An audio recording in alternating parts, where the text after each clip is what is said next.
Yellow Jackets, country life. Hey everybody, welcome back to the garage. Hey, on the previous episode we installed the gaskets for the supercharger for the intake. Today we're going to be installing fuel injectors and fuel rails. You'll want to see this one, it's going to be fun too.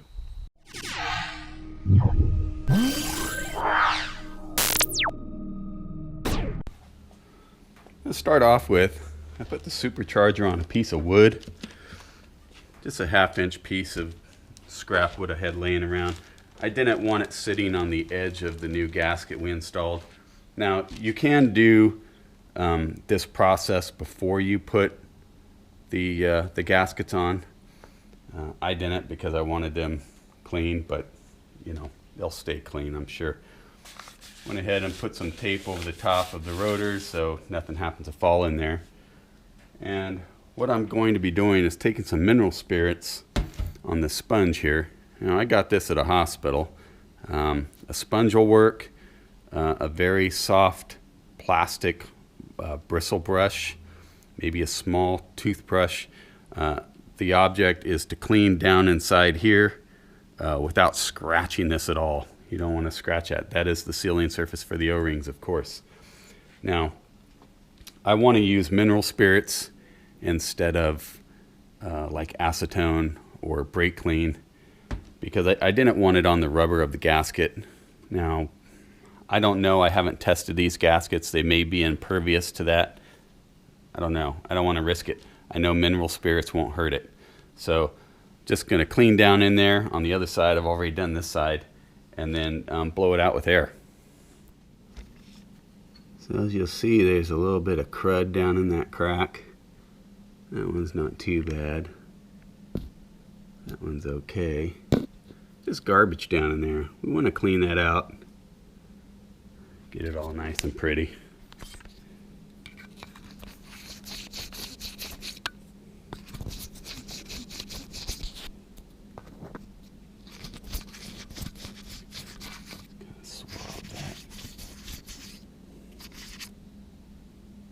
Pretty. That's the first one. I'm going to do this again, but second time I'm going to hold the tissue under there. Just keep it from getting all over the gasket.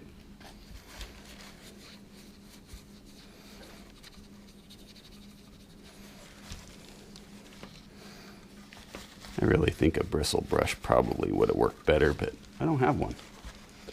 Sometimes you just use what you can, even if it's in your wife's makeup drawer.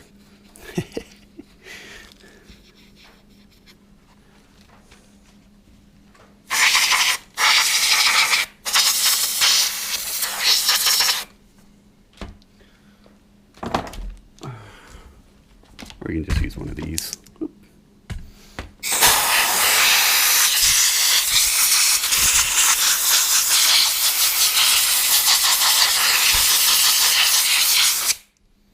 Sorry, I know that's loud. That one came out nice. That one could use a little more work too.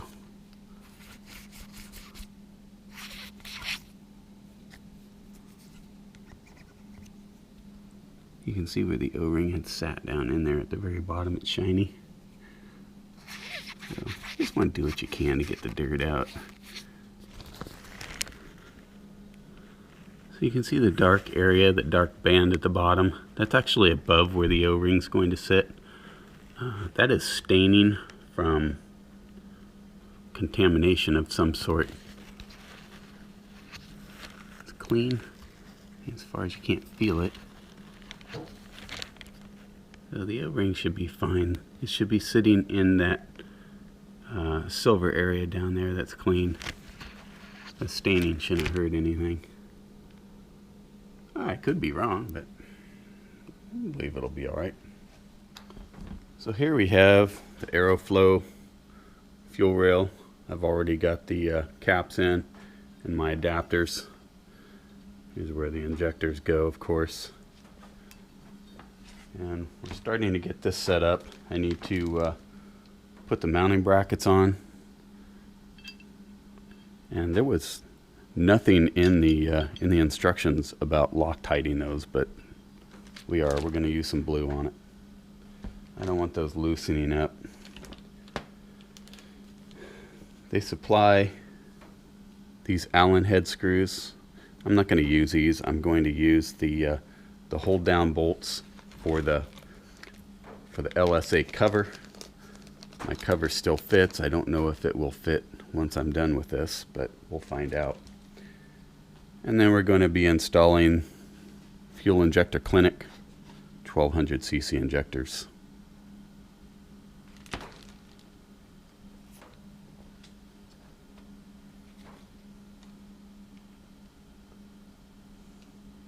These do have an extended tip, which is a little bit different than the ID850s. It just gets it a little bit closer to the intake valve, which isn't going to hurt anything. It does come with the fuel injector data sheet, flow rates for each serial number, so you can set it up the way you want. If you want one that flows a little bit more in the back of the engine because you think that goes lean, or maybe the other way around, you can set it up however you want. Comes with the flow sheet and also the tuning data to put into EFI or HP tuners. Okay, well, I got one of the rails on, and even though it doesn't look like these are lining up, I actually looked through this way and they're perfect with how the bore is going. So that isn't a problem. What is the problem is that, like, what is this? You know, this fitting has to go on there. It isn't gonna go, man. So I looked in the book,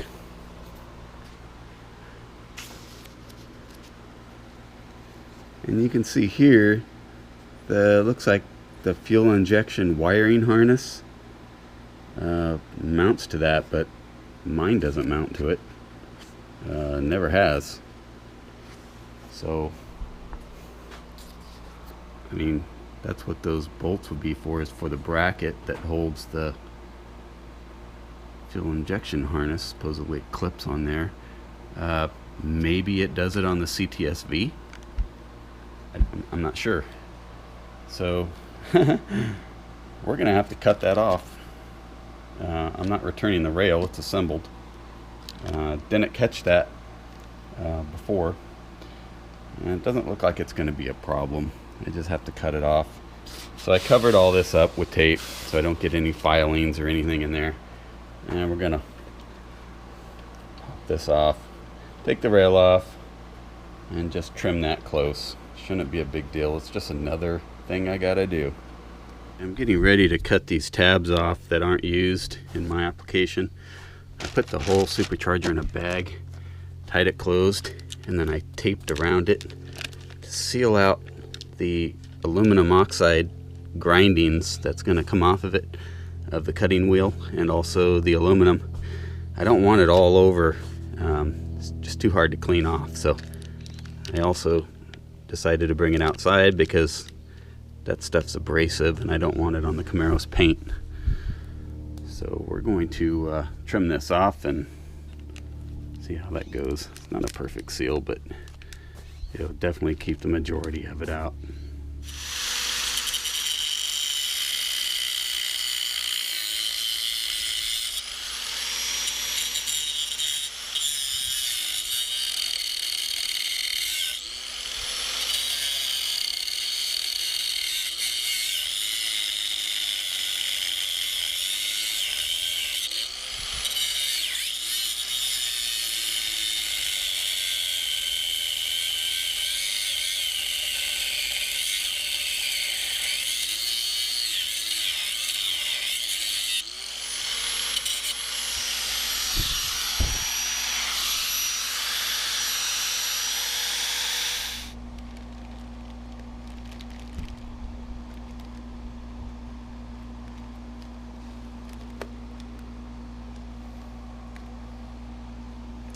Almost.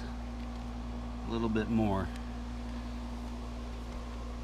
Alright, well, wheel rail lines up. Looks like I need to take a little bit more. That's really kind of a hack. I'll take my Dremel to it and clean it up. I opened this up to make sure I wasn't getting any shavings in here. I'm more concerned in here than here. I don't really care about here. I can blow that all out. And even around the gasket, I can blow all that out.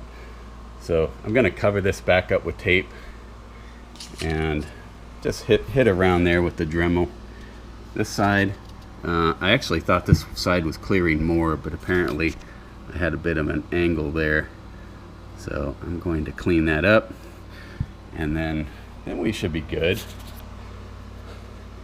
Well, not a big deal. It's just a piece they had there that, well, I don't need. I just want to be careful that I don't get into the sealing surface of the lid. So that's why I kind of avoided this area. This doesn't seal on the lid. You can see the lighter colored area. That's where the lid seals. So as long as I stay away from that, I'm fine. Structurally, it doesn't stop it at all. I mean, look how much was taken out in that, right? Well, I got one rail on along with the injectors. I took a look at the injector data sheet on flow rate and also looked at my spark plugs and decided that I was going to put the higher flowing injectors toward the front because I was getting leaner spark plugs toward the front. I have a problem with this rail. The rail's great, but I have a problem with it besides this, which is really an LSA issue, is the injectors I got. They're Fuel Injector Clinic, 1200 cc's.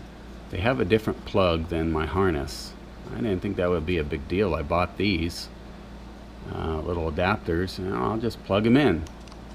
Well, they hit up there. Even fully pressed on, there's not enough room. There won't be enough room to put the connector on. So the injectors came with these pigtails, which means I'm going to have to solder them in. I really didn't want to do that. I mean, I don't have a problem with soldering, but just, it's a pain. You know, it would have been nice if they just worked. Alright, so first thing I'm going to do is start off with the injector. Get a little bit of Sil Glide, and I'm going to lubricate the O-ring. That's brand new tape up there, by the way. I put new tape on after I did the grinding that I had to do. I didn't want any chance of any of that sticking on anything and contaminating with any kind of aluminum particle.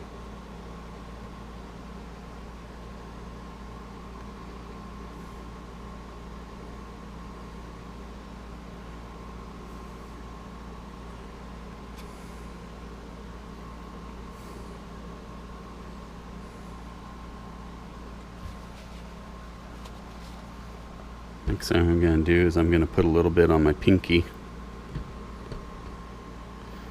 I'm going to run a little bit in each one of these pockets.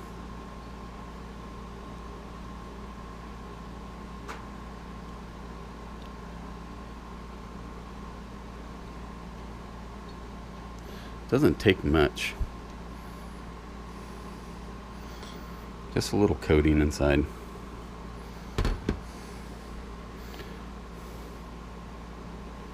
And then same for in the pocket in the manifold.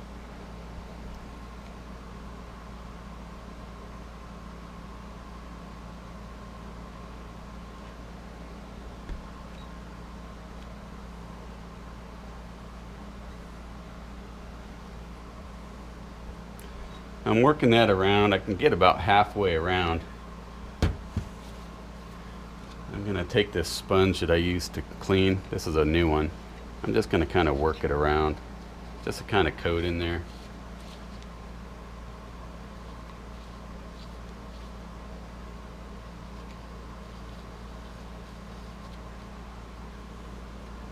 There you go. Just spreads it out inside. So I already had these laid out by serial number according to their flow rate that I wanted to put toward the front of the engine.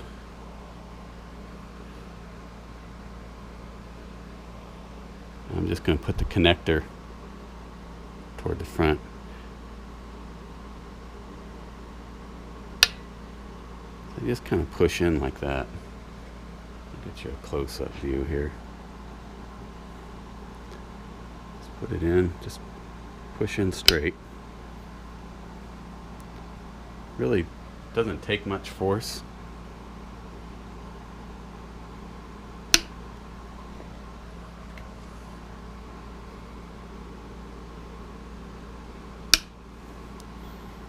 It's just that easy. You'll notice the injectors are kind of angled. That's good because these pockets in the manifold are angled. So then all I'm going to do is gently put the injector tips through the port.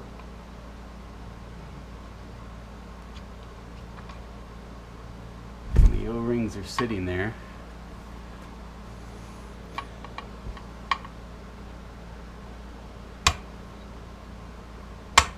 Just push straight down. That's it. Really easy.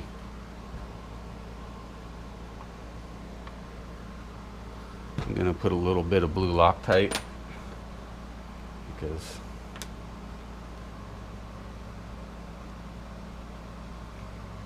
I don't want it coming out later.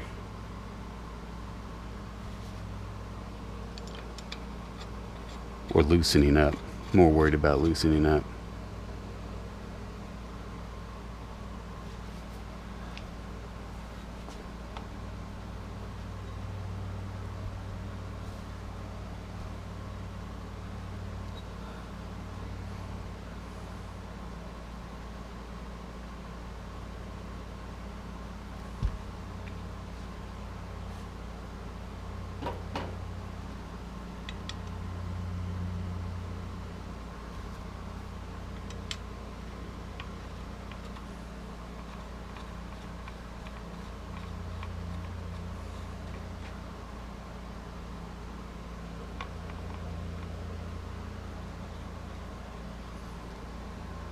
So the rail mount has to be flat on here before you tighten it.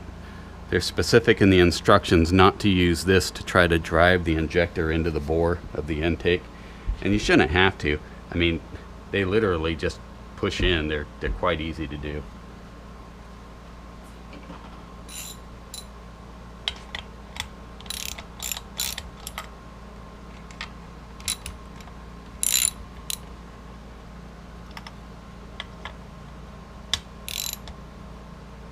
There is a torque spec on those, and I don't remember what it is.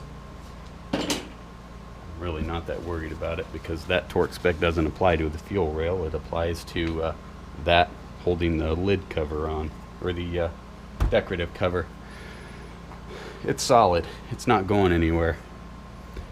So rails are mounted, injectors are in. This thing's actually ready to put on the car, except I need to do one thing.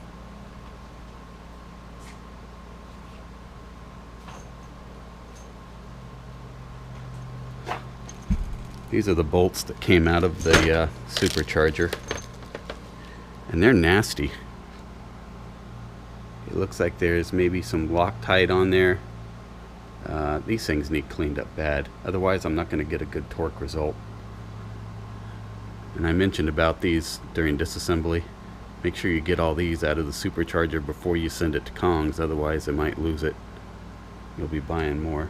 It's just a spacer, helps center the bolt. That's all it does.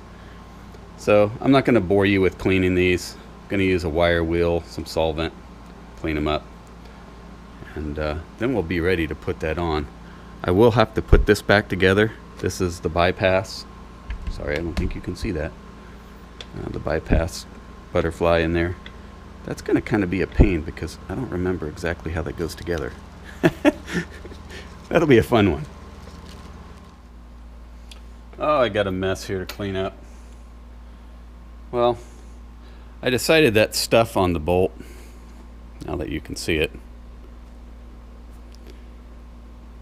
So this junk on the bolt is Loctite. So I found the best way to deal with it. Wire brush wasn't going to take it off. Just going to set that in there. It's a 6mm by 1.0. Just take a die. I'm just going to chase the threads.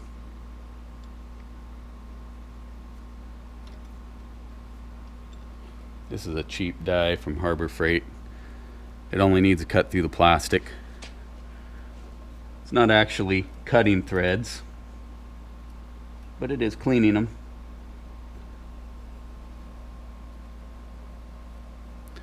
Because without cleaning them, I won't be able to get the proper torque on the supercharger.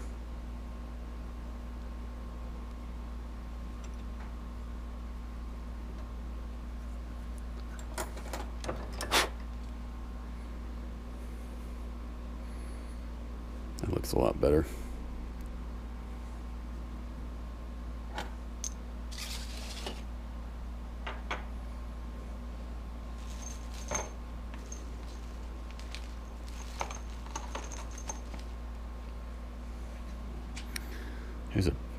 Here's a big gob of it right there.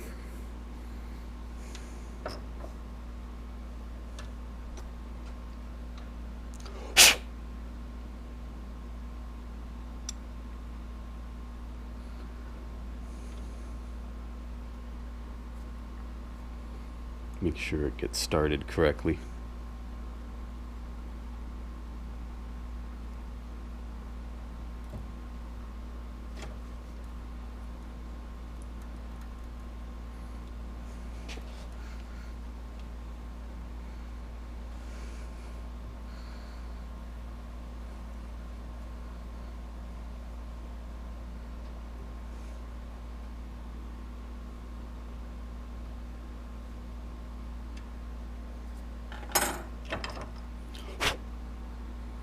Nice. I'll just keep doing that till they're done. And then we're going to go over to the engine and use a tap and clean out those holes. Rather than bore you with the details of installing the seal, it's really straightforward. There's a square notch in that.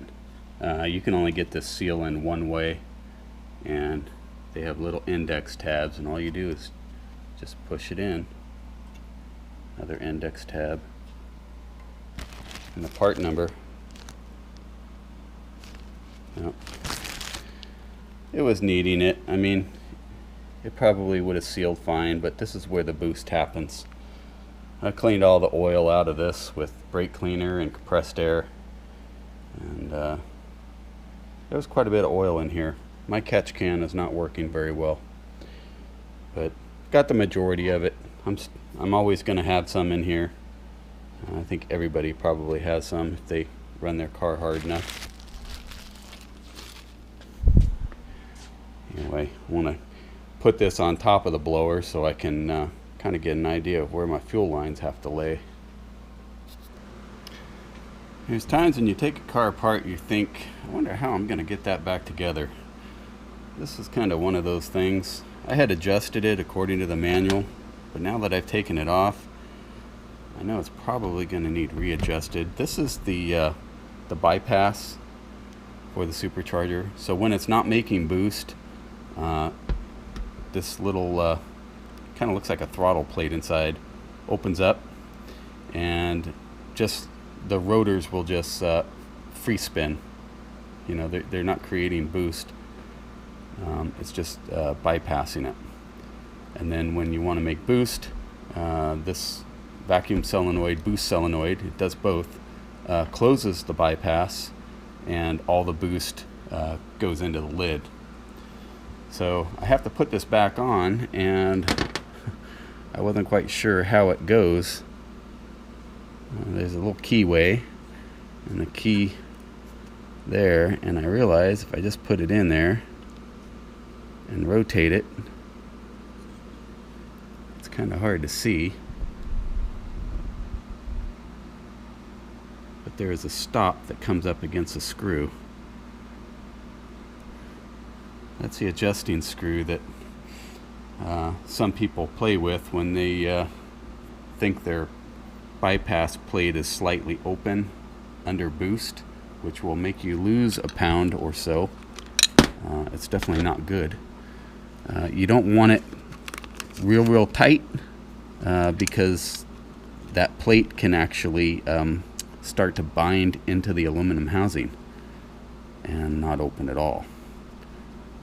So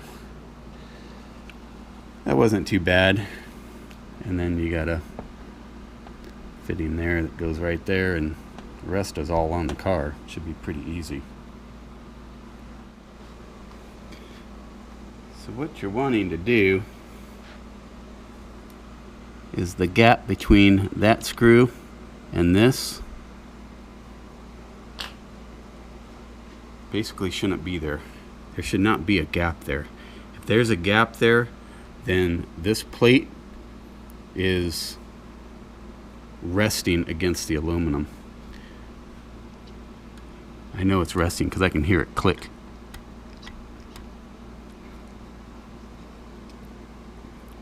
So you want to pull it open a little bit.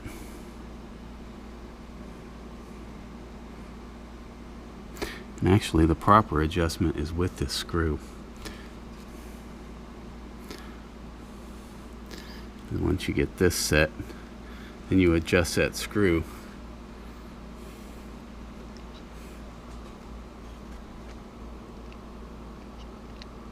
See, that's opening, that's closing.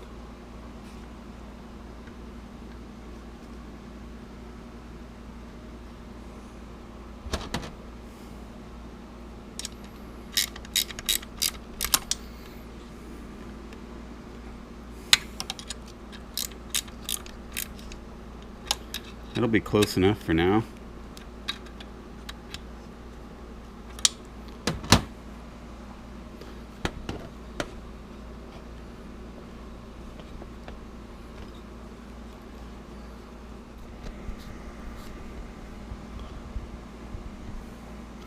So the trick in adjusting this is when the plate is closed, the screw is contacting the stop. If it's not contacting the stop and the plate is fully closed, then that means when this bypass goes into vacuum, it will really try to force that plate into the aluminum. You don't want that. That's what the stop is for, is to keep it from forcing the plate into the aluminum and getting hung up, and it damages it on the inside. So that's what the stop's for. You can adjust that stop where the plate is slightly open. I mean, like less than maybe the sheet of a piece of paper. That would also keep it from binding, and it won't lose any boost, none that you would notice. If it's open 1/16 of an inch, yeah, you need to readjust this piece here and get it close. This is actually doing pretty well. It's touching the stop, and the plate is right against it, so it's not going to close anymore, and it's not open either.